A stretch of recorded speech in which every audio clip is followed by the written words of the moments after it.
Alors, dans ce cours, on va essayer de parler du potentiel de membrane. On va parler, il va être subdivisé en deux parties, euh, le potentiel de membrane de repos et le potentiel d'action. Donc, dans cette vidéo, on va essayer de parler essentiellement du potentiel de membrane de repos.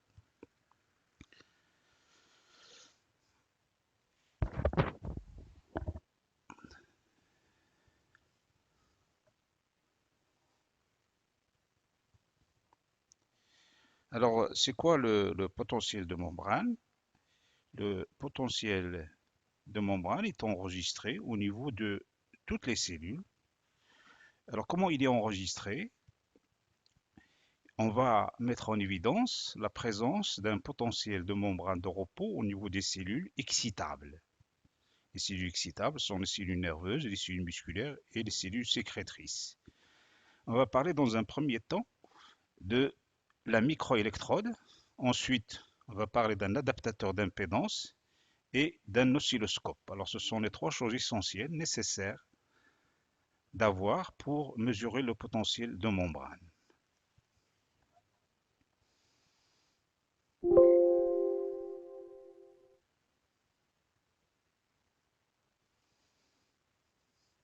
Alors, le potentiel de membrane est enregistré grâce à la présence de microélectrodes. C'est quoi une microélectrode? Une microélectrode, c'est un tube en verre, donc un tube capillaire qui fait à peu près 1 mm de diamètre. Donc son diamètre fait 1 mm, donc le diamètre fait 1 mm.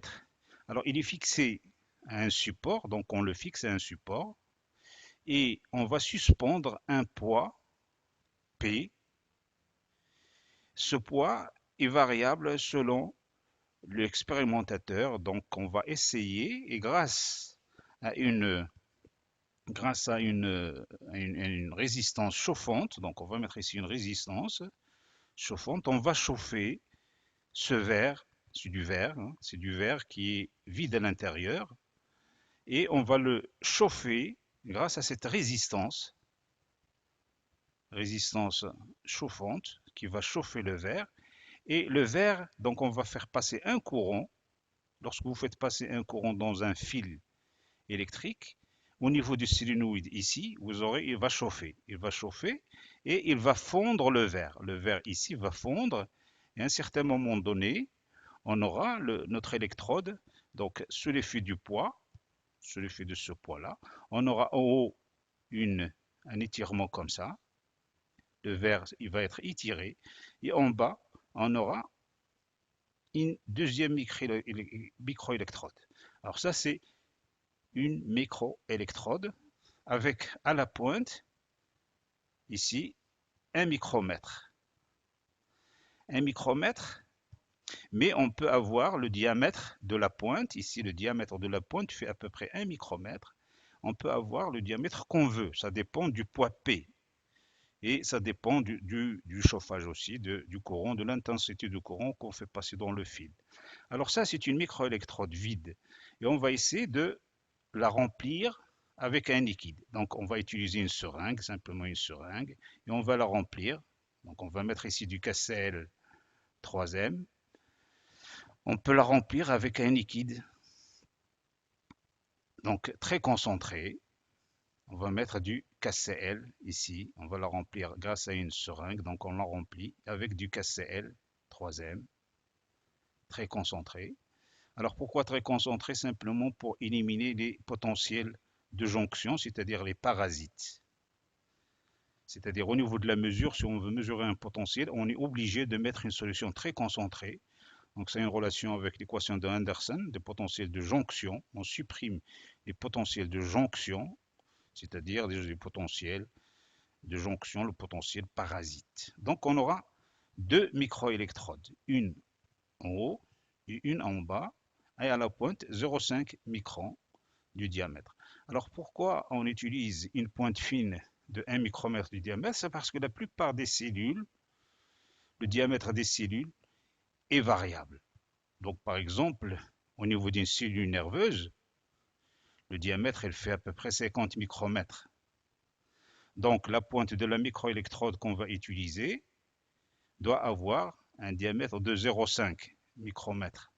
Donc 0,5 devant 50 micromètres, c'est bon. Donc on peut arriver à introduire l'électrode dans la cellule sans détruire, sans faire des lésions au niveau membranaire, au niveau cellulaire. Si on prend par exemple une cellule de l'axone géant de calamar, alors il fait à peu près son diamètre, le diamètre de la cellule de l'axone géant, il fait 1 mm. Donc 1 mm par rapport à 0,5 microns, c'est bon. Donc on peut toujours essayer d'introduire la pointe de l'électrode dans la cellule sans tuer la cellule, sans détruire la cellule. Donc c'est pour ça qu'on a besoin d'une électrode extrêmement fine. Alors cette électrode, cette microélectrode est remplie avec, comme j'ai dit, avec un liquide de très forte concentrée, donc KCl 3M, 3 molaires, pour éliminer les potentiels de jonction. Et on va essayer d'introduire un fil à l'intérieur ici. C'est un fil d'argent, un fil d'argent. Donc on prend ce fil, on l'introduit ici dans le liquide. Et pour éviter qu'il y ait des parasites entre le métal, qui est l'argent, et le KCl, pour éviter qu'il y ait des parasites, on va l'enrober avec le chlorure d'argent. Alors c'est une poudre. On va, par électrolyse, on peut mettre de chlorure d'argent, argent chlorure, donc le chlorure d'argent sur ce fil-là. Et on empêche ici parce que lorsque vous mettez un métal en contact avec un liquide, il peut se créer aussi des potentiels de jonction. Donc pour éviter ces potentiels de jonction parasites, on met une poudre blanche par électrolyse. On va la déposer par électrolyse. Donc pour éviter les potentiels de jonction entre le KCl et l'argent. Donc là, c'est la microélectrode. On va avoir une microélectrode intracellulaire et une microélectrode extracellulaire. Donc on vient de fabriquer une microélectrode, du KCl et un fil d'argent. Donc on aura une microélectrode, ce qu'on appelle une microélectrode intracellulaire, qu'on peut introduire dans une cellule sans aucun problème. Alors la deuxième chose dont on aura besoin pour mesurer le potentiel de membrane, c'est un adaptateur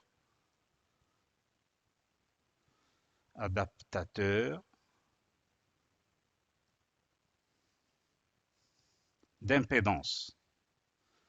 Alors, un adaptateur d'impédance, c'est un appareil électronique, alors qu'on schématise généralement comme ça, avec une entrée plus et une entrée moins, et on reboucle toujours l'entrée moins par rapport à la sortie. Donc, ici vous avez la sortie de cet amplificateur, ici vous avez l'entrée, et donc on peut introduire notre fil ici, qui relie donc l'électrode ici à cet adaptateur d'impédance. Donc vous avez un adaptateur d'impédance.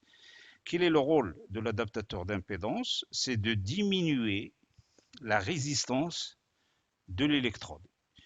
Alors une électrode, il est fabriqué avec du verre. Donc sur le plan électrique, le verre va transmettre le courant électrique et que la résistance ici du verre est beaucoup plus importante que la résistance de l'appareil de mesure qui est généralement un oscilloscope ou un voltmètre. Donc, grâce à cet adaptateur d'impédance, on va diminuer cette résistance et donc on peut mesurer le potentiel facilement. Alors, à quoi ça sert un adaptateur d'impédance? Ça sert à diminuer la résistance de l'électrode devant la résistance de l'appareil de mesure. Alors, la mesure se fait ici. On va mettre un appareil qui permet de mesurer le potentiel, mais il faut intercaler entre l'électrode et l'appareil de mesure, qui est généralement quoi? Un oscilloscope, un oscillo ou un voltmètre. C'est ça, pour mesurer un potentiel V, E ou bien psi. Donc ce sont les dénominations du potentiel. Psi, V ou E, c'est le potentiel, généralement en millivolts. Donc on met un appareil de mesure ici, qui est un oscilloscope, et il nous faut intercaler un adaptateur d'impédance entre l'électrode et l'oscilloscope. Donc finalement, on aura quoi? On aura la chose suivante. On aura notre cellule. Prenons une cellule excitable. On prend une cellule excitable. Par exemple, une cellule nerveuse. Mais ça peut être aussi une cellule musculaire. Mais ça peut être aussi une cellule sécrétrice. On va donc mettre une électrode ici. Donc on peut pénétrer cette électrode dans la cellule. Cette microélectrode est remplie avec du KCl 3M comme nous avons dit. Il y aura un fil ici, un fil d'argent qu'on relie à l'adaptateur d'impédance. Donc je prends un adaptateur d'impédance ici. Et cet adaptateur d'impédance, je le reboucle sur lui-même par rapport au potentiel de terre, on va avoir un potentiel V. On va appeler ça V ou E. Comme l'électrode est à l'intérieur, donc on va mesurer le potentiel intracellulaire. Donc si l'électrode est à l'intérieur, on va l'appeler l'électrode extracellulaire. Et à l'extérieur, on va mettre une électrode. Alors on n'a pas besoin, on va mettre que du KCl ici. On n'a pas besoin d'une microélectrode à l'extérieur, on peut utiliser une macroélectrode. Alors, cette macroélectrode, je vais la laisser comme ça, on ne va pas l'étirer parce que on ne va pas la faire rentrer dans la cellule, elle va rester à l'extérieur. Et cette macroélectrode, elle aussi, est reliée à un adaptateur d'impédance puisqu'il est constitué avec deux verres, donc toujours la même chose. Mais au lieu d'avoir le potentiel plus et moins, au lieu d'avoir le potentiel interne, on va avoir le potentiel externe. Donc le potentiel interne est mesuré par rapport à la masse, il est ici, et le potentiel externe est mesuré par rapport à la masse. Et on peut faire la différence entre le potentiel interne et le potentiel externe grâce à l'utilisation d'un oscilloscope. On va mettre un oscilloscope ici, plus et moins, et à la sortie, on aura le potentiel interne moins le potentiel externe. C'est un oscilloscope. Oscilloscope, c'est un voltmètre. Il permet de mesurer la différence de potentiel entre l'intérieur et l'extérieur de la cellule. Donc c'est grâce à ce dispositif-là qu'on va utiliser pour mesurer le potentiel interne moins le potentiel externe. Alors, je vais refaire le schéma d'une façon beaucoup plus correcte. Donc, une microélectrode à l'intérieur, une microélectrode, pardon, ici donc on aura une microélectrode. Donc je recommence mon dispositif, comme ça sera beaucoup plus simple. Donc une microélectrode à l'intérieur. Donc c'est une microélectrode avec du KCl3M et un fil d'argent.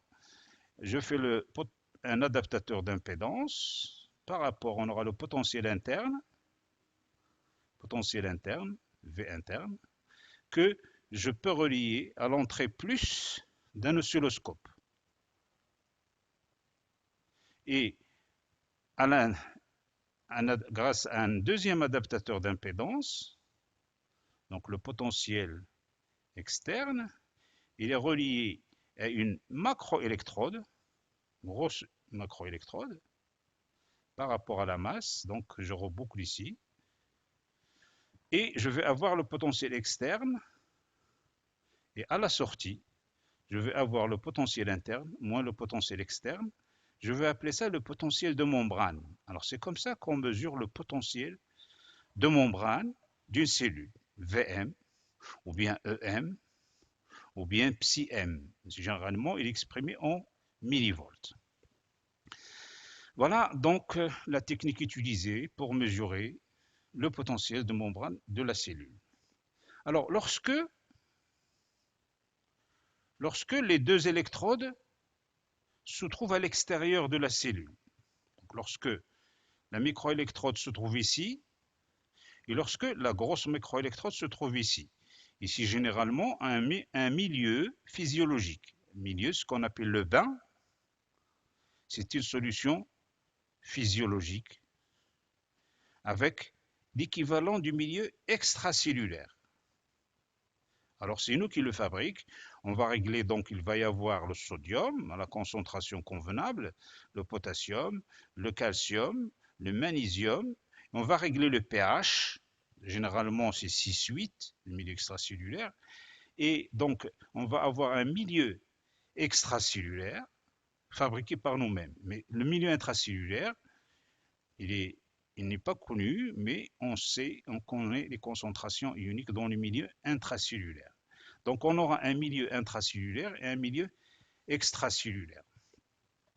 Lorsque les deux cellules ou les deux électrodes sont à l'extérieur, au niveau de l'oscilloscope, les deux électrodes sont à l'extérieur, on va mesurer un potentiel de 0 millivolts. Alors, qu'est-ce que ça veut dire 0 millivolts? Ça veut dire qu'il n'y a pas de différence de potentiel lorsque les deux électrodes sont placées dans le bain.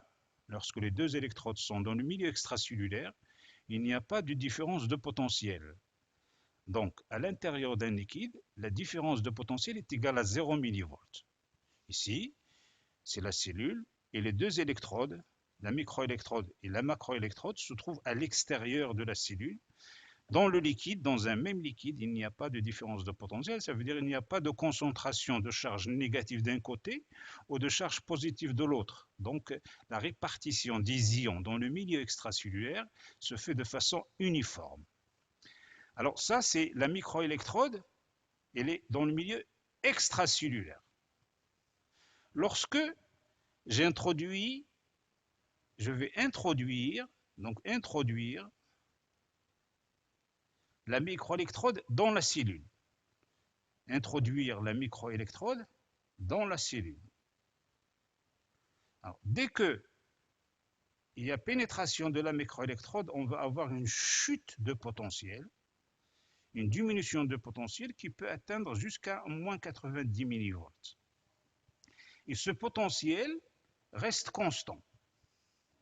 Alors, il ne change pas tant que les conditions ioniques extracellulaires et intracellulaires ne changent pas. Donc si les milieux intracellulaires et le milieu extracellulaire ne changent pas, ce potentiel de membrane va rester constant. Il va rester constant. On va appeler ce potentiel, puisqu'il ne change pas, on va appeler ça le potentiel de membrane de repos. Alors, toutes les cellules vivantes, toutes les cellules excitables ont un potentiel de membrane de repos. Une cellule qui n'a pas un potentiel de repos, c'est une cellule morte. Donc toutes les cellules nerveuses, musculaires et sécrétrices ont une différence de potentiel qui est variable. Ici, par exemple, le cœur a un potentiel de repos de moins 90 millivolts, mais il change d'une cellule à une autre. Les cellules du muscle ou des cellules nerveuses, ils ont un potentiel de repos d'à peu près moins 70 millivolts. Pour les cellules du muscle lisse, ils ont un potentiel de repos de moins 50 millivolts. Pour les ovocytes, ce sont des cellules de reproduction, les ovocytes, ils ont un potentiel de repos de moins 30 millivolts. Alors on voit que, mais il reste constant. Donc, le potentiel de repos est constant, mais il change d'une cellule à une autre. Donc, il est variable selon les cellules. Et on verra pourquoi il est variable selon les cellules. Mais c'est un potentiel qui ne change pas tant que les conditions ioniques intracellulaires et extracellulaires ne changent pas. Donc, cela nous ramène à dire que voilà donc la façon avec laquelle on mesure le potentiel de repos. Je passe en mode 2.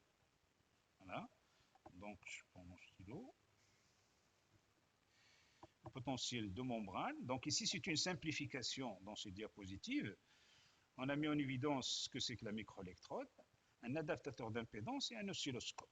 Lorsque l'électrode se trouve ici, se trouve étape 1, c'est-à-dire les deux électrodes sont de milieu extracellulaire. Étape 1, cette électrode-là,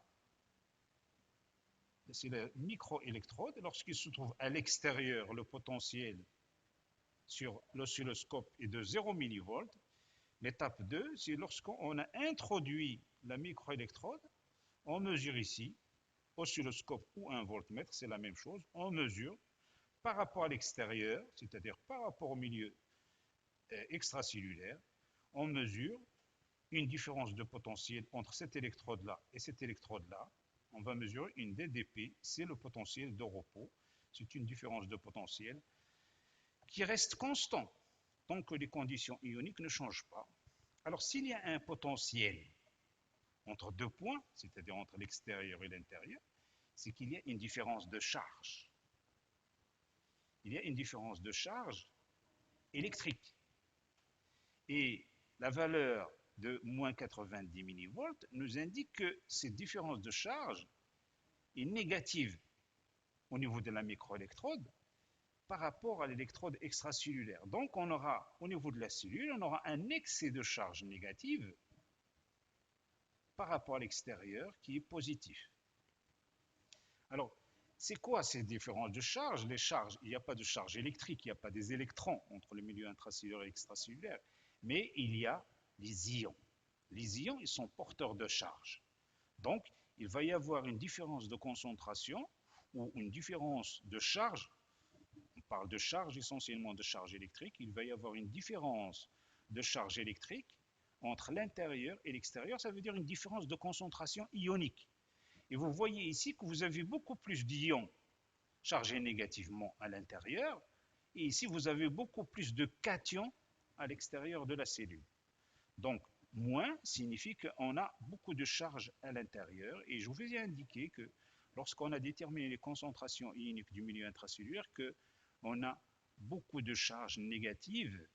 Et ces charges négatives proviennent du fait qu'on a beaucoup de protéines. Il y a du chlore, bien sûr, mais il y a surtout des protéines à l'intérieur de la cellule. Ici, il n'y a pas de protéines.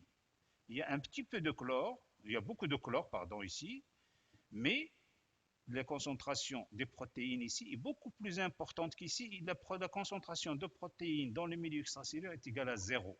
On se rappelle, le liquide interstitiel ne contient pas de protéines. Par contre, l'intérieur de la cellule contient des protéines chargées négativement, ce sont des protéinates. Généralement, ce sont des protéinates qui s'associent au sodium, qui va former des protéinates de sodium. Et ce protéinate de sodium sont des charges négatives, chargées négativement à l'intérieur. Donc, ce sont des charges négatives concentrées à l'intérieur de la cellule par rapport à l'extérieur.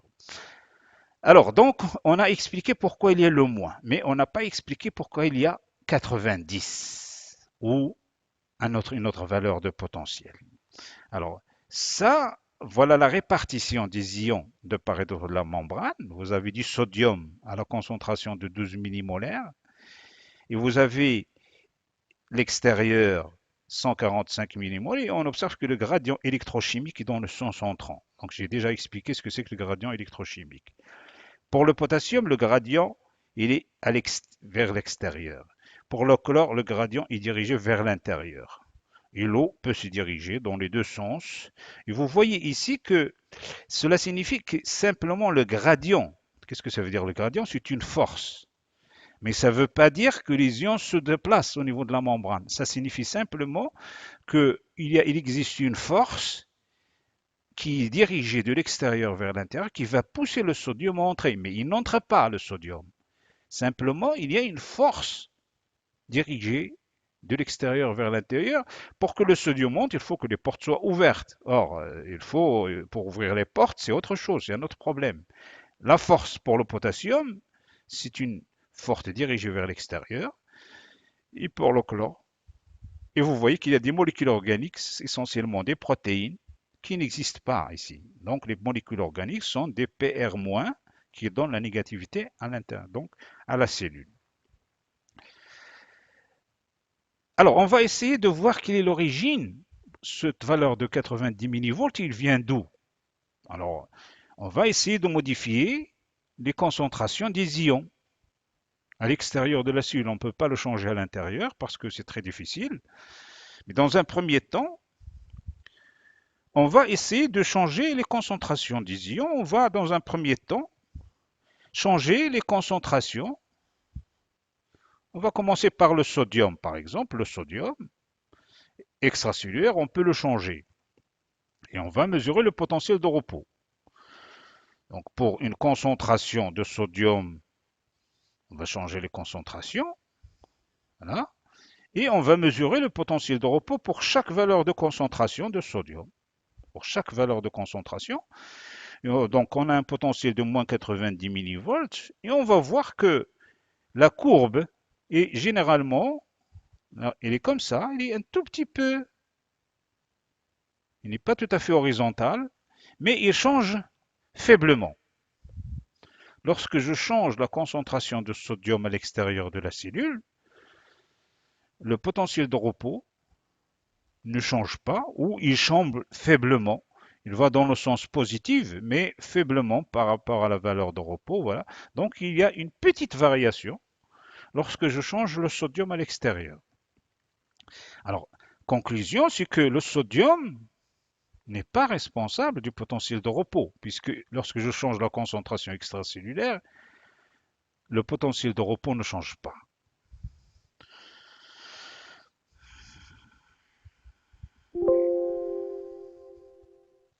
Alors, je vais essayer de changer la concentration du chlore. On change la concentration par rapport au potentiel de repos. On va mesurer le potentiel de repos avec différentes valeurs, moins 90 millivolts, et je vais changer les concentrations extracellulaires de chlore. Et je vais remarquer que moins 90 millivolts ne change pas. Ça signifie que lorsque je change la concentration de chlore à l'extérieur de la cellule, le potentiel de repos ne change pas. Ça veut dire que le potentiel de repos n'est pas dû à la concentration de chlore, il n'est pas dû au chlore. Le chlore n'intervient pas dans le potentiel de repos. Par contre, si je change la concentration de potassium, ici, je vais changer la concentration de potassium,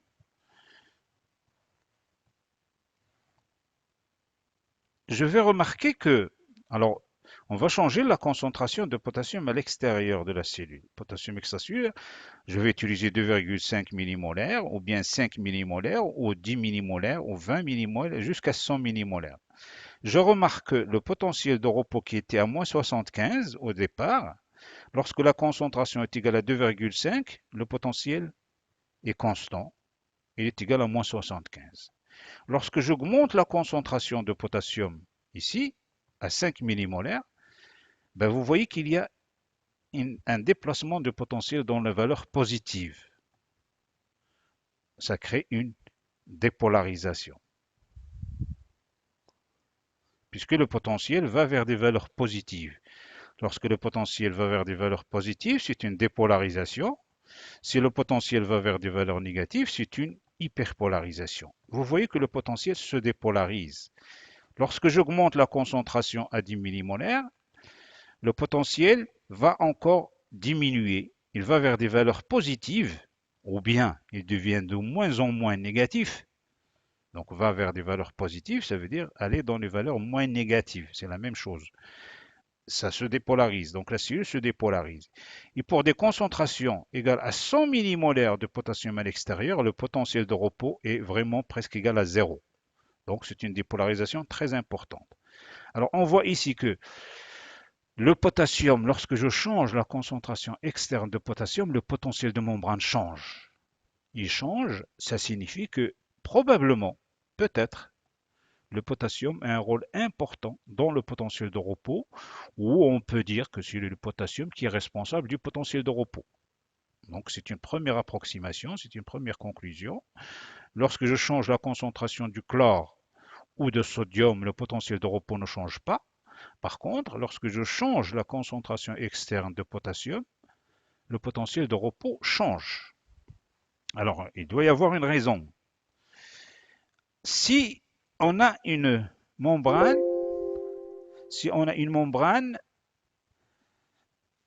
cellulaire, si on a par exemple deux milieux, et ces deux milieux, compartiment A, compartiment B, séparés par une petite membrane. Alors, si je mets par exemple le NaCl ici, au départ, à 4 milliequivalents par litre, c'est une concentration milliequivalent, au temps t égale à 0. Alors, 4 milliequivalents, si j'attends au temps t égale à l'infini, il va y avoir un équilibre. Un équilibre puisque le sodium, il peut passer à travers la membrane et le chlore peut passer à travers la membrane parce qu'il y a un gradient chimique. Ici, il n'y a pas de NaCl, il n'y a pas de sodium et du chlore, donc Na+, dans une solution qui contient de l'eau, le NaCl va se subdiviser en Na+, plus Cl-. Il y aura un déplacement de sodium selon le gradient chimique et le chlore selon le gradient chimique.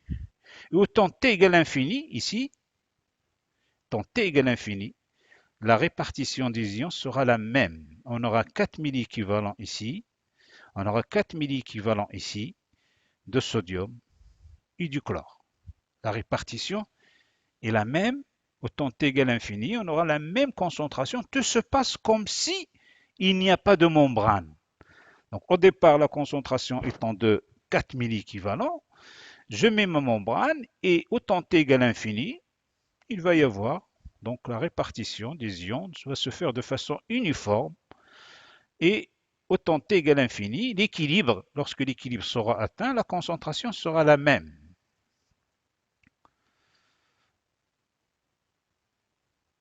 Maintenant, je vais essayer de mettre quelque chose de spécial ici. Je vais mettre les protéinates de sodium, c'est-à-dire c'est une molécule des protéines qui contient du sodium, protéines s'associent au sodium pour former les protéinates de sodium, et je vais, au temps t égale à 0, si je mets 4 milliequivalents ici de protéinates de sodium, au temps t égale infini, je ne vais pas avoir la même chose, puisque le sodium, lui, il va s'en aller dans l'autre compartiment, les protéines, mais les protéines ne passent pas. Alors, il va y avoir un déséquilibre. On va avoir des concentrations de protéines ici. Ici, il n'y aura pas de protéines. La protéine ici est égale à 0. Donc, dans ce compartiment-là, les protéines sont égales à 0.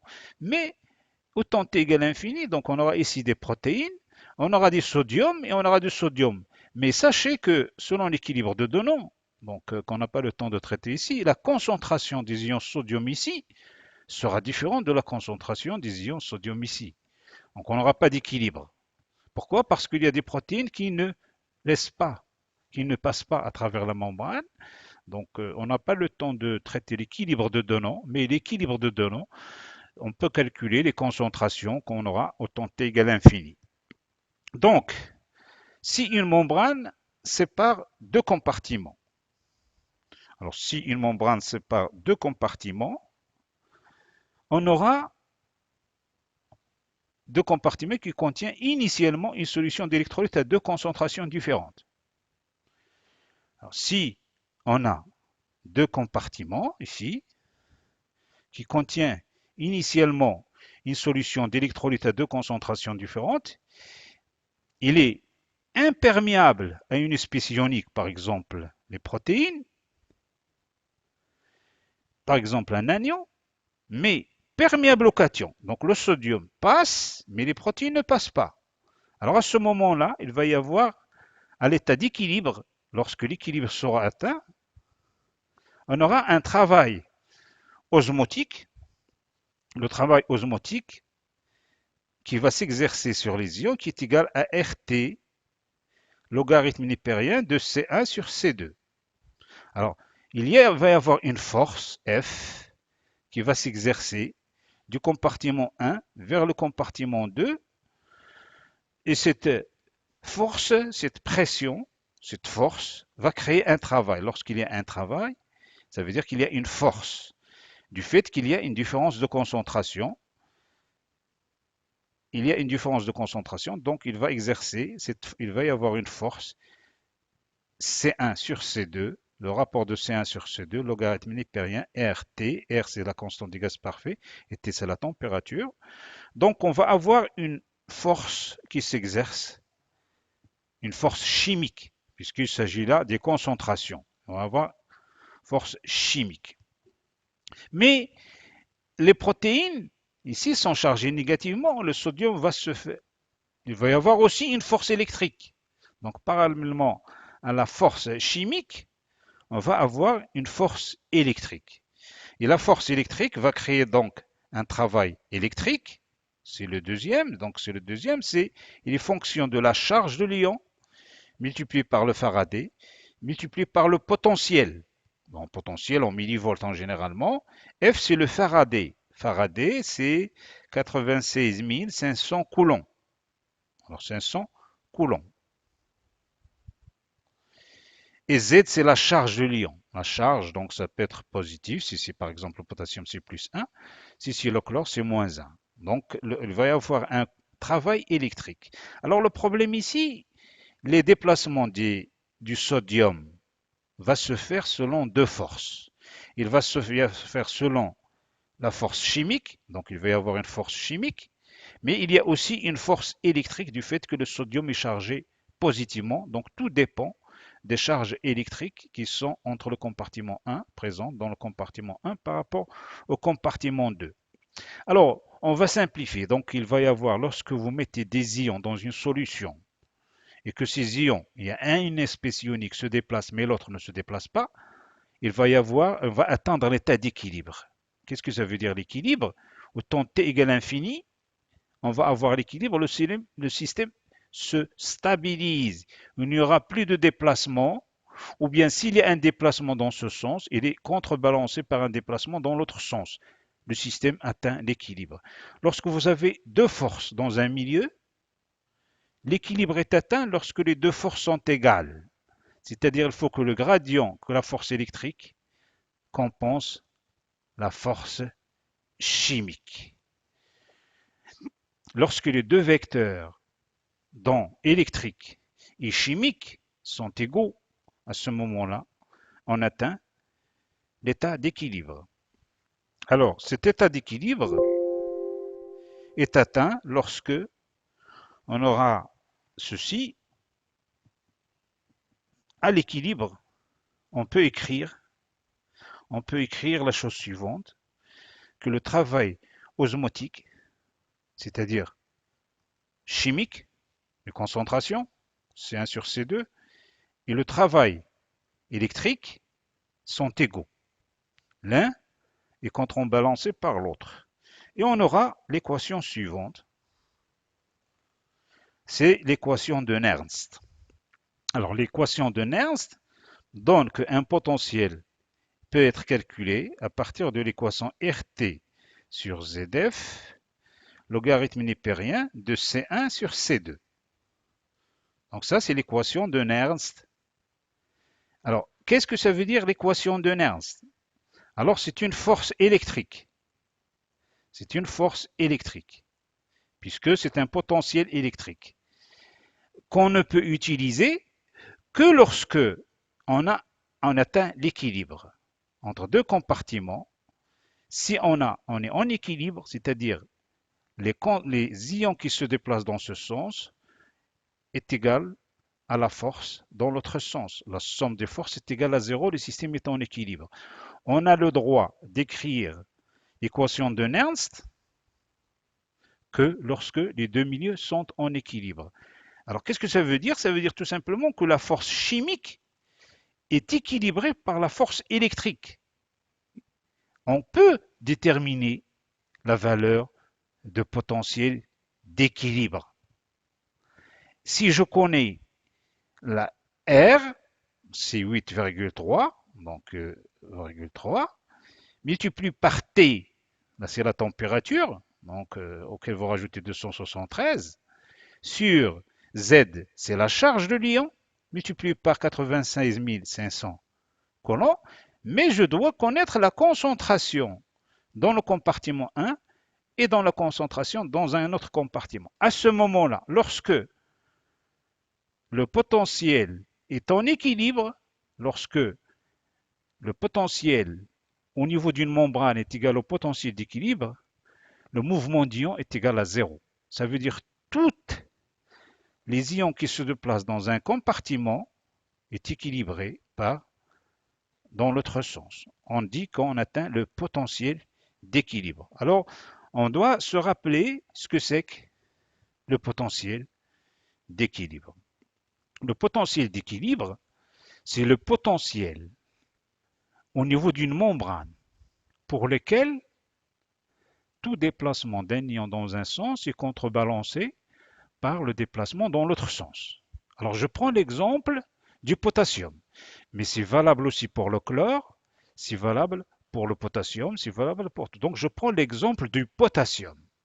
On regarde ici que le potassium est très concentré à l'intérieur. Donc il y a beaucoup de cations à l'intérieur. La concentration de potassium à l'intérieur est égale à 140 millimolaires. Et que la concentration de potassium à l'extérieur, il est de 4 millimolaires. Donc, qu'est-ce qui va se passer? Dans un premier temps, le potassium va sortir. Il va sortir sous l'effet du gradient chimique. Il y a une force chimique. Alors, qui dit force chimique? Ça veut dire que RT sur RT multiplié par la concentration de C1 sur C2, donc intracellulaire et extracellulaire, multiplié par RT, nous donne la force chimique. La force chimique, c'est L, c'est ici, c'est cette force-là, F, qui va agir sur la sortie de potassium et le potassium commence à sortir. Donc, on a une force chimique au départ. Au départ, on a simplement une force chimique. Mais il n'y a pas que la force chimique. La membrane sépare deux milieux avec une forte concentration de protéines à l'intérieur. Vous voyez que des charges négatives, il y a beaucoup de charges négatives ici, et il n'y a pas de charge négative à l'extérieur, sauf le chlore. Le chlore se trouve ici, mais ici aussi il y a du chlore. À l'intérieur de la cellule, il y a aussi du chlore. Mais la cellule est trop chargée, la concentration, je crois, et si je ne me trompe pas, elle est égale à 200 millimolaires de protéines à l'intérieur de la cellule. On aura 200 millimolaires de protéines et que le milieu extracellulaire ne contient pas de protéines, 0 ou 4 à 5 millimolaires de protéines. Donc par rapport aux protéines qui se trouvent à l'intérieur, donc un excès de charge négative. Il arrive un moment où on aura la chose suivante. Vous aurez une entrée de potassium qui va être, comme il est chargé positivement, il va être attiré par les protéines. La force électrique va se diriger vers l'intérieur. Donc on aura une entrée des ions potassium par l'effet des protéines. Le potassium va être tiré vers l'intérieur par les protéines, puisqu'il est deux charges plus et charges moins, il s'attire, et le protéine va entrer dans la cellule.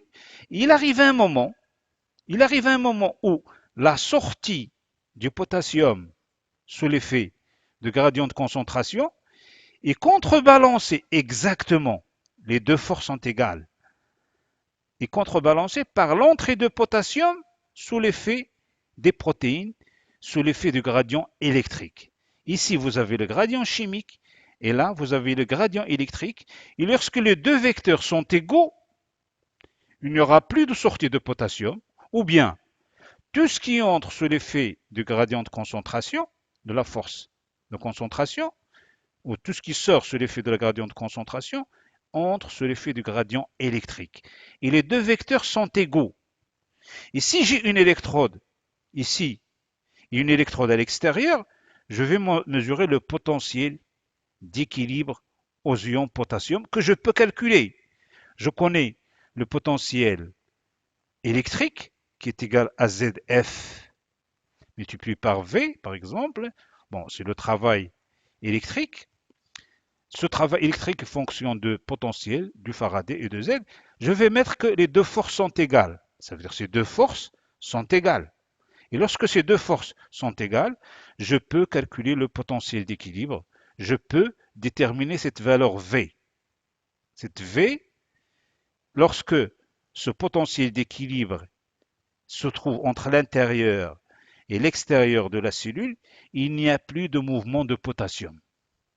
Où tout ce qui entre par le gradient électrique est compensé par le gradient chimique. On dit qu'on atteint l'état d'équilibre. C'est le potentiel d'équilibre. Le potentiel d'équilibre, c'est une force électrique qui compense la force chimique. Donc toujours retenir ça.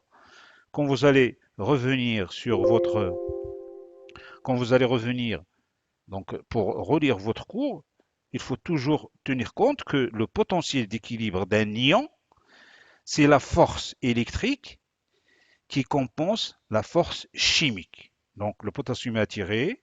Vous voyez ici que le potassium est attiré par les charges négatives à l'intérieur et repoussé par les charges positives à l'extérieur. Donc au départ, il y a le gradient chimique. Le système va évoluer jusqu'au moment où le gradient électrique compense la force chimique. Et à ce moment-là, la concentration de potassium ici sera différente de la concentration de potassium ici. Et la concentration, la même chose se passe pour le sodium, la même chose se passe pour le chlore. Donc, c'est comme ça que les cellules contiennent beaucoup de sodium ici, et il y a peu de sodium ici. Il n'y a pas de raison qu'il y a autant de sodium là que là, sauf si on a un potentiel qu'on appelle le potentiel d'équilibre ion-sodium, qu'on peut calculer, qu'on peut calculer à partir de l'équation de Nernst. La même chose pour le potassium. Il y a une très forte concentration. Pardon, ici, c'est surtout le potassium. C'est pas le potassium. Le sodium est très concentré à l'extérieur. Et il y a peu de sodium ici. Et que le potassium est très concentré à l'intérieur, qu'il y a peu de potassium ici. Donc, le potentiel d'équilibre peut être calculé aussi pour le potassium. Donc, on peut calculer le potentiel d'équilibre pour le potassium, pour le sodium et pour le chlore. Alors, donc, la question est la suivante. Est-ce que, on a vu que lorsqu'on fait varier la concentration externe de potassium, le potentiel de repos change. On a dit que peut-être le potassium est responsable du potentiel de repos. Alors, pour éclaircir ce problème-là, on va faire l'expérience suivante. Est-ce que le potentiel d'équilibre aux ions potassium correspond au potentiel de repos d'une cellule? Puisque lorsque je change le potassium, le potentiel de repos change. Alors, on va faire l'expérience suivante. On va faire une partie expérimentale, une partie théorique. La courbe bleue, on va simplement on va calculer le potentiel d'équilibre. Potentiel d'équilibre aux ions potassium, c'est quoi? C'est moins RT sur ZF. Je vous expliquerai un peu plus loin pourquoi il y a le moins. Voilà RT sur ZF. Logarithme népérien de la concentration intracellulaire de potassium sur la concentration extracellulaire de potassium. Donc si j'ai la concentration interne et si j'ai la concentration externe, je peux calculer le potentiel d'équilibre. Alors c'est ça, je peux calculer ça et ça, je vais le mesurer avec des microélectrodes. Alors que ça, je peux le calculer. Donc c'est la valeur théorique. Est-ce que le potentiel calculé à partir de l'équation de Nernst, c'est le potentiel de repos? Ça, le potentiel de repos, je vais le mesurer, je vais l'enregistrer sur des cellules. Alors je prends donc, dans un premier temps, je vais essayer simplement je vais simplement utiliser mon équation de Nernst. Donc c'est la valeur théorique. Et je remarque que EK est égal. Alors EK est égal à moins RT sur ZF, ça me donne une valeur de 58 millivolts. Donc comme je vais mettre plus, je vais mettre la concentration extracellulaire, donc logarithme décimal ici, décimal. pas népérien comme tout à l'heure, parce que le népérien, on a fait la conversion ici, le logarithme décimal de la concentration. Maintenant, je mets une concentration de potassium à l'extérieur, pas à l'intérieur, sur la concentration intracellulaire. Généralement, on va prendre 140 millimolaires. Ici, c'est moi qui vous la donne. Il y a des techniques pour déterminer la concentration. Alors, avec cette équation, je vais changer simplement KE. Je vais changer KE. J'ai la valeur de 58. J'ai 140, c'est la concentration interne que je vous donne, hein, qu'on a utilisée, qu'on a déterminée. Et vous voyez que c'est une équation d'une droite, y égale f de x. Alors, le b est différent, plus b, donc plus di, y égale f de x, plus b, b égale à 0. On ne passe pas par l'origine. Et vous regardez ici que je mets une échelle logarithmique. Ça va de 2,5, 5, 10, 20, 50. C'est une échelle logarithmique. Alors que ici, c'est une échelle linéaire. Donc, je calcule EK avec l'équation de Nernst et je change la concentration de potassium dans le milieu B, dans le milieu extracellulaire. Je change la concentration extracellulaire de potassium. Je garde la même valeur de la concentration interne. Je multiplie tout par 58 et voilà les valeurs que j'obtiens. Donc j'obtiens moins 100 ici, ici j'obtiens moins 90, là j'obtiens moins 80 et ainsi de suite et j'ai une droite. Pourquoi? Parce que y égale f de x plus b, b est égal à 0, l'équation d'une droite, la droite ne passe pas par l'origine. Dans un premier temps, je fais ça. J'ai mon équation d'une droite. Dans un deuxième temps, je vais essayer de calculer, de mesurer le potentiel de repos sur une cellule. Je vais l'enregistrer. Donc, dans un premier temps, on a calculé VK pour différentes concentrations de KE, potentiel d'équilibre. C'est quoi le potentiel d'équilibre? C'est l'équation de Nernst, calculée à partir de l'équation de Nernst. Elle est là, l'équation de Nernst. C'est une valeur théorique, calculée avec un stylo.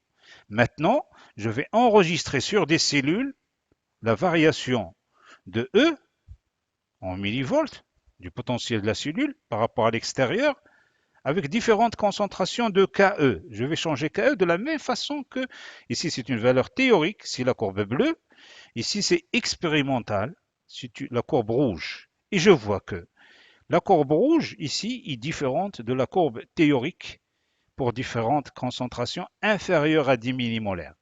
Alors que pour des concentrations supérieures à 10 millimolaires, les deux courbes sont les mêmes. Ça signifie que si les courbes sont les mêmes, ça veut dire le potentiel d'équilibre calculé à partir de l'équation de Nernst, c'est-à-dire la force électrique qui compense la force chimique. Pour les ions potassium, calculé théoriquement, donc vous revenez à la définition du potentiel d'équilibre si vous ne comprenez pas ce que c'est la force électrique qui compense la force chimique. Donc pour différentes concentrations de KE, et le potentiel de repos, il suit l'équation de Nernst lorsque la concentration est supérieure à 10 millimolaires. Mais pour des faibles concentrations, les valeurs enregistrées au niveau de la cellule sont différentes de l'équation de Nernst, ne sont pas décrites par le potentiel d'équilibre de Nernst. Les valeurs mesurées sont moins négatives ou bien plus positives que les valeurs calculées théoriquement. Donc l'équation de Nernst ne décrit pas, voilà la différence entre les valeurs théoriques et les valeurs mesurées sur des cellules. Donc on n'a pas le droit de décrire l'équation de Nernst pour des valeurs inférieures à 10 millimolaires. Et on verra pourquoi. Donc c'est bon, l'équation de Nernst elle est bonne pour les concentrations supérieures. Or, si je vous donne la concentration extracellulaire de la cellule, il est de 4 millimolaires. Alors 4 millimolaires, on est ici. Et vous voyez que le potentiel mesuré sur une cellule est toujours plus positif que le potentiel d'équilibre. Si le potentiel de repos est égal à moins 90 millivolts, si vous calculez EK, si vous calculez EK, vous allez trouver moins 80 millivolts. Ça signifie que le potentiel de repos est beaucoup plus... Oh, pardon, c'est le contraire, c'est-à-dire EK ici, EK ici et ER ici. Donc c'est bon, si on se trompe, il suffit de revenir sur... Donc vous calculez EK potentiel EK et vous allez trouver que donc EK est égal à moins 90 millivolts et que le potentiel de repos est égal à moins 80 millivolts, c'est-à-dire il est toujours plus positif ici que la valeur théorique calculée. Alors, on peut dire que c'est le potassium qui est responsable. On mesure ici le potentiel. Le potentiel de repos correspond au potentiel d'équilibre, c'est-à-dire la force électrique qui compense la force chimique pour les ions potassium. Mais on n'a pas le droit de le dire ici. Il y a quelque chose qui change. Alors, on va faire l'expérience suivante. On va faire la chose suivante. On va simplement prendre l'équation. Donc, je calcule ici. Je passe en maille. On va simplement faire la chose suivante. On va mettre de la choline dans le milieu. On va toujours mesurer les différentes concentrations de Ke à l'extérieur de la cellule et on va mettre le potentiel de membrane ou potentiel de membrane ici, donc avec moins 90 ici et 0 millivolts. Ici, c'est généralement millimol, concentration externe de potassium. Mais à l'extérieur de la cellule, je fais la chose suivante. Je vais éliminer le sodium à l'extérieur. Il y a combien de sodium? Il y a 140 millimolaires. Donc je vais éliminer 140 millimolaires. Mais généralement, attention, il faut faire attention, quand je change, lorsque j'élimine le sodium, je dois le remplacer par un cation. Sinon, je vais déformer la pression osmotique. Rappelez-vous, si je supprime 140 millimolaires, au lieu d'avoir une pression osmotique de 300 milliosmoles à l'extérieur, je vais avoir une pression osmotique qui est défavorable et j'aurai un déplacement d'eau. Donc, ce qui est néfaste pour la cellule. Donc, pour éviter les variations de la pression osmotique, je dois utiliser, par exemple, de la choline. Je vais mettre 140 millimolaires de la choline. Alors, la choline, c'est quoi? C'est un cation monovalent, exactement comme le sodium. Donc, je ne vais pas, si je mets 140 millimolaires dans le milieu extracellulaire de la choline, je ne vais pas changer la pression osmotique. Et en plus, je ne vais pas changer les charges électriques puisqu'ils sont chargés de la même façon. Donc, c'est bon, la choline est utilisée pour deux raisons. Je supprime le sodium à l'extérieur, est égal à 0, je le supprime, je mets de la choline à la même concentration. La choline, donc, permet, premièrement, de maintenir la pression osmotique constante dans le milieu extracellulaire. Deuxièmement, la choline ne traverse pas la membrane.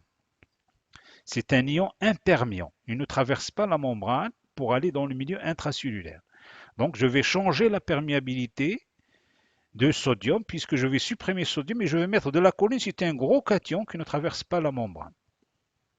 Alors, si je trace ma courbe de EK, calculée à partir de l'équation de Nernst, et sur le plan, et si je fais mon enregistrement expérimental, je vais avoir les deux courbes de potentiel de repos, aussi bien pour 10 millimolaires supérieures à des valeurs 10 millimolaires que pour des concentrations inférieures. Et vous voyez ici qu'il n'y a plus de différence entre les deux courbes, c'est-à-dire il n'y a plus de différence entre le potentiel de repos et les valeurs de EK. Il y a une confusion, les deux courbes sont confondues, et donc on va dire que la non-coïncidence entre le potentiel de repos et le potentiel d'équilibre est due à la présence du sodium dans le milieu extracellulaire. La non-coïncidence entre le potentiel de repos et le potentiel d'équilibre est due à la présence du sodium dans le milieu extracellulaire. Et lorsque ce sodium est supprimé, il y a une coïncidence parfaite. Donc le décrochement que nous avons vu tout à l'heure, il est dû à la présence du sodium dans l'extérieur. Alors j'efface ça et on essaie de se simplement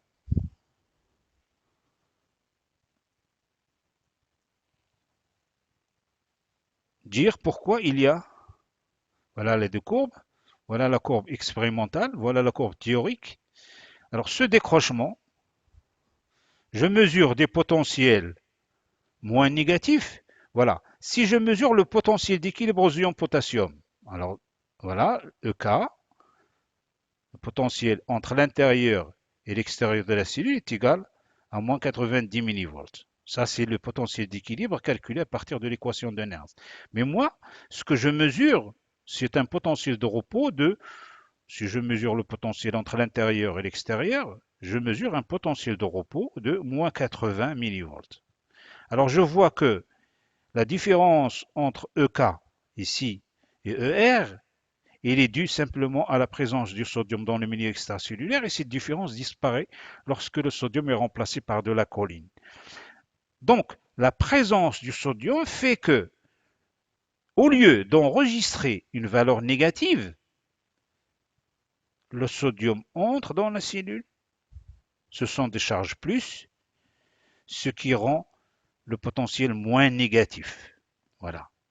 Donc, lorsque le sodium est très concentré à l'extérieur, la pénétration de sodium à l'intérieur de la cellule fait que ce sont des charges plus qui entrent dans la cellule. Donc, au lieu que le potentiel soit égal à moins 90, la cellule gagne du sodium et donc le potentiel sera de moins 80 si 10 millivolts de différence sont dus à la pénétration de sodium, charge positive, ce qui rend le potentiel moins négatif.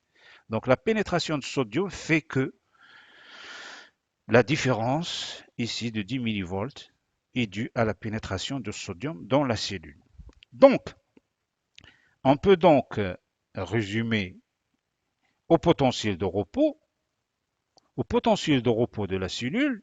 Effectivement, le potassium sort et le potassium entre. Il y a beaucoup de potassium ici, peu de potassium. La force électrique, la force chimique. Si je mesure le potentiel, c'est le potentiel d'équilibre. Mais je ne mesure pas le potentiel, je n'enregistre pas le potentiel d'équilibre. J'enregistre un autre potentiel qui est 10 millivolts de plus. Pourquoi 10 millivolts de plus? Parce que j'ai le sodium qui entre, dans la cellule et qui me, au lieu d'avoir moins 90 millivolts ici, je vais avoir ici uniquement moins 80. Donc, si j'enregistre au niveau de la cellule le potentiel, je vais obtenir moins 80 millivolts. Si je calcule avec l'équation de Nernst, j'aurai moins 90. L'équation de Nernst, je vous rappelle, c'est moins RT sur ZF, logarithme népérien de la concentration interne de potassium sur la concentration externe de potassium. Et vous voyez que Nernst, lui, il a tenu compte que de la présence du potassium. Nernst, c'est un chimiste. Il n'a jamais travaillé sur des cellules. Si vous appliquez l'équation de Nernst à une cellule, c'est de la biologie, c'est de la physiologie. Nernst n'a jamais travaillé sur des cellules, c'est un chimiste, il a fait ça au laboratoire sur des cuves. Mais lorsque vous avez, on peut appliquer ça, l'équation de Nernst, s'il s'agit uniquement du potassium. Alors, s'il s'agit uniquement du potassium, on peut calculer l'équation de Nernst.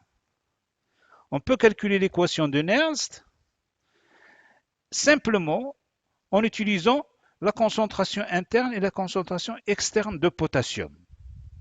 Vous voyez ici qu'il n'a pas tenu compte de la présence d'une perméabilité au sodium. S'il a tenu compte du sodium, on aura une vraie valeur de potentiel de repos.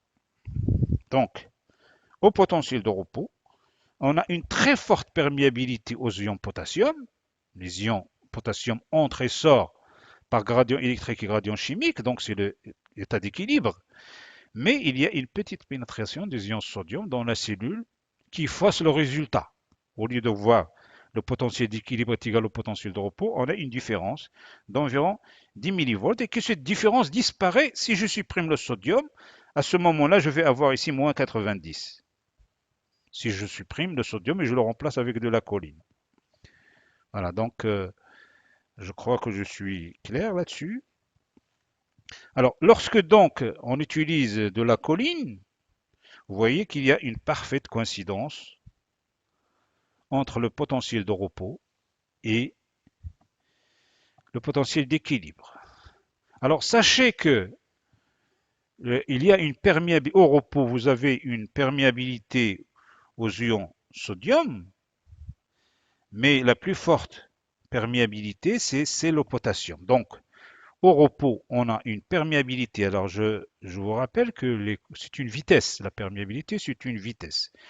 Mais la perméabilité au potassium est égale à 100 fois la perméabilité au sodium. Donc, vous pouvez imaginer que le potassium, c'est un petit ion qui traverse la membrane plus facilement.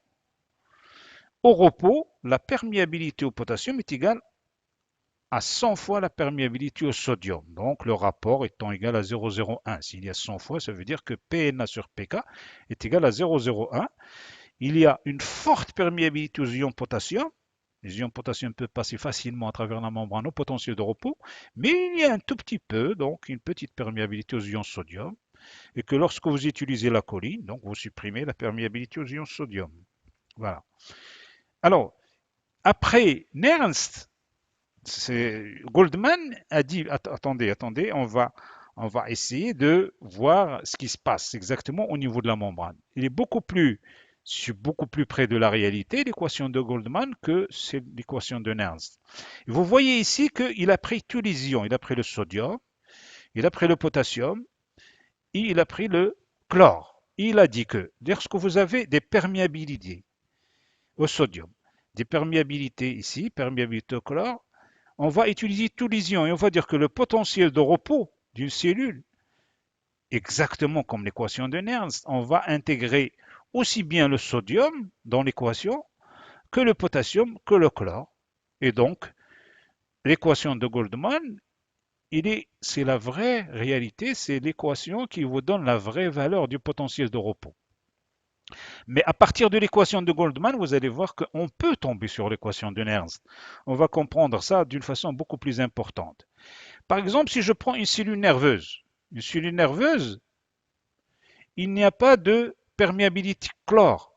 PCl est égal à 0 au niveau d'une cellule nerveuse. Donc, si la perméabilité est égale à 0, j'obtiens l'équation suivante. Ça, c'est l'équation de Goldman-Hodgkin-Katz utilisée pour calculer la valeur du potentiel de repos. Vous voyez que l'équation, il est dû simplement au sodium et au potassium et on a intégré les paramètres perméabilité parce que le rapport de perméabilité est très important pour déterminer la valeur de potentiel de repos d'une cellule. Ça ressemble à l'équation de Nernst, les concentrations, mais ce qui est intelligent ici, c'est qu'on intègre à la fois le paramètre perméabilité et concentration ionique. Alors, au niveau d'une cellule nerveuse, il n'y a pas de perméabilité chlore, donc PCl est égal à 0. L'équation donc est réduite. Si je prends la même équation et je divise mon équation, aussi bien le haut et le bas, par pK. pK, c'est la perméabilité aux ions potassium. Alors, si je divise par pK, j'obtiens l'équation suivante. Donc, je divise pKKE ici par pK, ça me reste KE externe.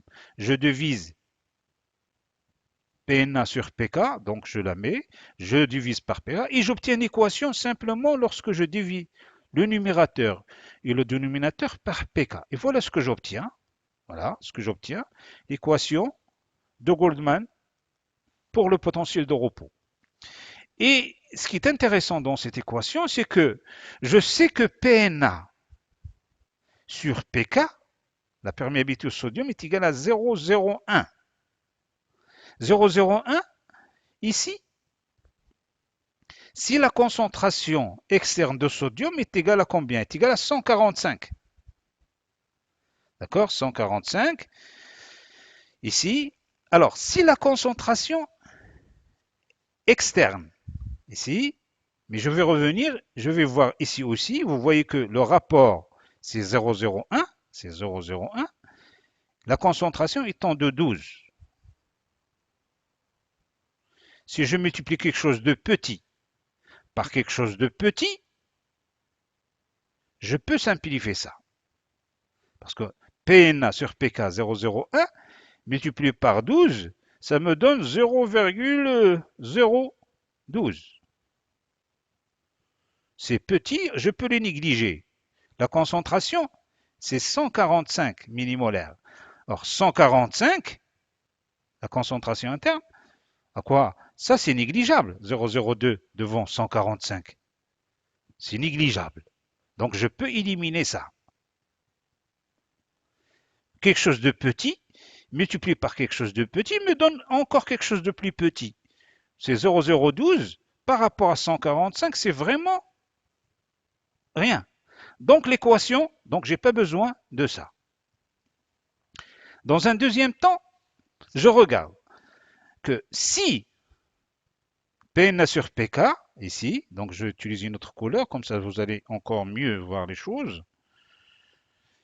Ici, la concentration extracellulaire est égale à 145. Et ici, PNA est égal à 0,01. C'est le rapport entre la perméabilité au sodium et pK. 0,01 multiplié par 145, je ne peux pas la négliger devant KE. KE est égal à 4 millimolaires. 4 millimolaires, 145, je ne peux pas la négliger.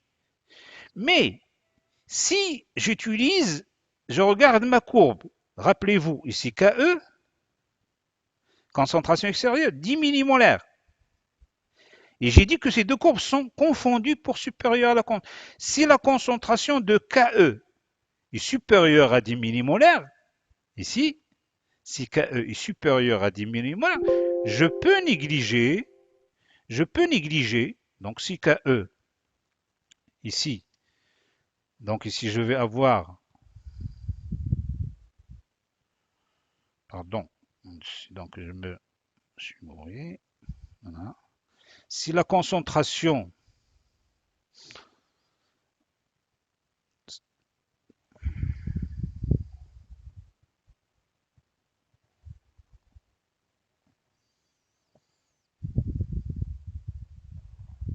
alors, si, bon, ça c'est inversé, la concentration externe des ions sodium, ici la concentration externe c'est à peu près 145, ici le rapport c'est 0,01, vous voyez que ça, si je mets une concentration faible de KE, si je suis à une concentration inférieure à 10 millimolaires, bah KE, quelque chose de petit, multiplié par ça, par 0,145, donc multiplié par 1,45, il va me donner 1,45. 1,45, si KE est vraiment petit, vous voyez que l'équation va être égale EM égale à RT sur ZF, logarithme népérien de KE sur KI. Et donc ça, c'est vraiment négligeable. Donc 1,45 par rapport à une concentration matérielle égale 100. Ici 100. 100, 1,45, on peut négliger 1,45 et donc on peut tomber sur l'équation de Nernst. Si je simplifie l'équation de Goldman, je peux arriver à l'équation de Nernst, à condition de tenir compte des concentrations. Voilà, donc en jonglant avec les deux équations, vous arriverez à comprendre un peu mieux les choses. Donc, en conclusion, on peut dire que le potentiel de repos d'une cellule, il est dû à un mouvement d'ions de potassium. Alors, Ici, vous avez la force chimique. Ici, vous avez la force électrique. Et le potentiel, ici, il est le potentiel d'équilibre qui est égal à moins 90 millivolts. Voilà le potentiel de repos d'une cellule. Et le potentiel donc d'équilibre est très proche de l'équation de Nernst, qui est le potentiel d'équilibre. Le potentiel de repos, il est égal à moins 80 millivolts parce que on mesure la force électrique pour le ion potassium, mais vous avez un tout petit peu de sodium qui entre dans la cellule. Donc, le potentiel de repos est dû à une forte perméabilité au potassium, une faible perméabilité au sodium. Le rapport de pK sur PNA est égal à 100, 100 fois. Voilà la cellule comment élue. Alors vous allez me demander, mais à long terme, il va y avoir un déséquilibre.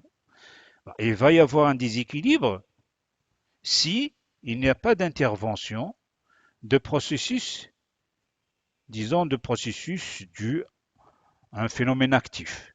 Le sodium qui entre dans la cellule va sortir par la sodium-potassium ATPase, donc contre le gradient, et que le potassium qui est sorti va entrer sous l'effet de la pompe contre le gradient, pompe sodium, potassium dont on a parlé la dernière fois. Donc au potentiel de repos, il y a une forte perméabilité au potassium, il y a une faible perméabilité au sodium, donc petite, très faible, mais il y a le fonctionnement de la pompe qui nécessite de l'ATP. Donc la pompe fonctionne pendant le potentiel de repos. Ça, c'est très très important. Ça permet de maintenir les différences de concentration.